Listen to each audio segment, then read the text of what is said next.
Hi guys, welcome to my channel. Today we're going to be talking about how to day trade stocks that have dead cat bounces or a reversal trade. So here we have a stock. It's called Ampio Pharmaceuticals. It's a biotech company.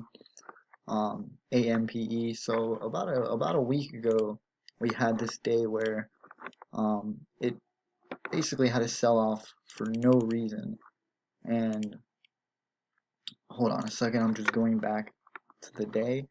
You can see it fell all the way from $3, I believe, 3.19, and within that time, or within that day, it came down to a level of 135.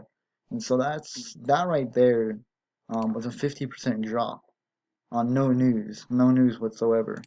And so basically what you can expect in a situation like that, you're going to see buyers come in. So I'm going to a better chart. Actually, I'll go to the daily chart just to show you what I look for. So with that in mind, we had the stock run up. It was running up for about, let's see here, about like a month.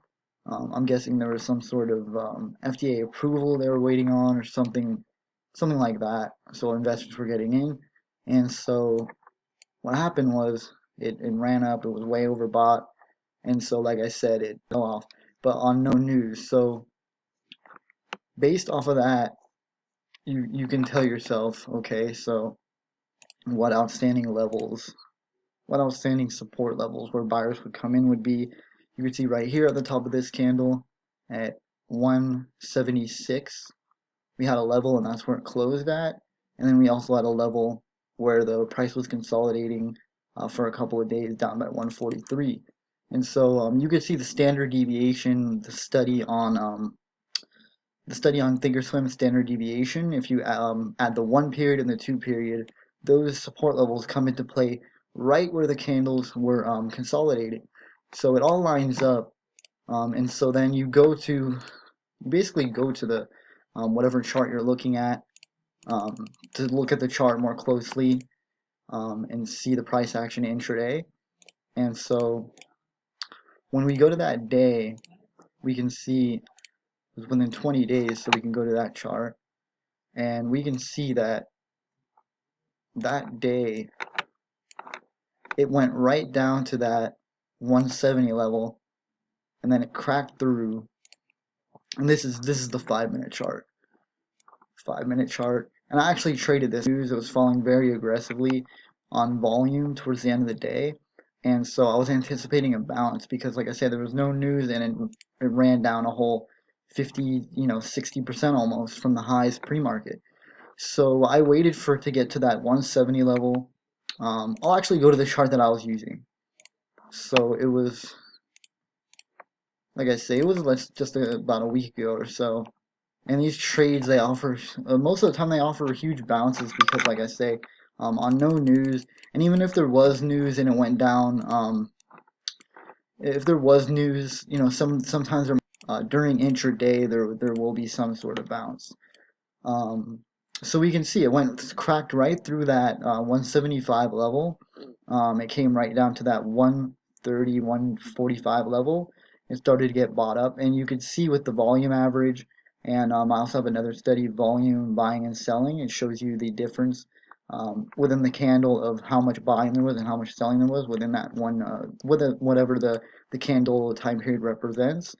And you can see it got bought up. We had candles starting to look very bullish. This candle right here actually overwhelmed the previous selling candle and on high buying volume. And then once it cracked through this 150 area, it was a done deal. That's why I entered because it already broke all of these selling candles right here. Basically, the buying overwhelmed the selling. So you knew that, yeah, these levels were very valid and buyers were taking over the stock. So I got in at like about like 155, the break of pretty much like the break. I believe I was looking at the minute chart. There was a very strong, overwhelming candle, a very strong, overwhelming candle that I got in on, and so it continued up. And then I held it after hours, anticipating we may see a move higher because, as I mentioned, there was no news. I'm just guessing it was maybe insiders or investors getting out before they actually released any news regarding their medicine or their drugs they're trying to get through to the FDA. And so we can see after hours it continued up. It closed right here at 175, I believe. And by the next morning pre-market, it already was up to about $2.10. So it already went up 20%. And that's let's say you got in where I did, like 155, 156, you would be up about 21%.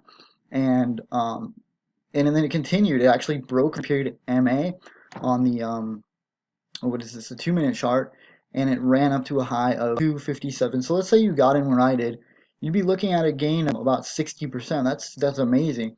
In $500, you're gonna make 200 and more than $250 just on that one trade. When we close at 300.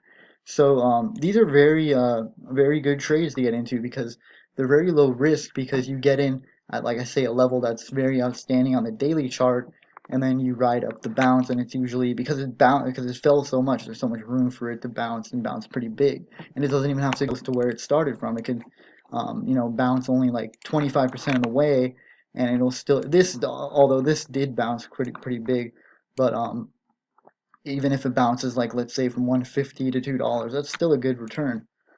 So any all these stocks that do this, um, it's just really worthwhile to get into because, like I say, the risk to reward is very good, like in your favor.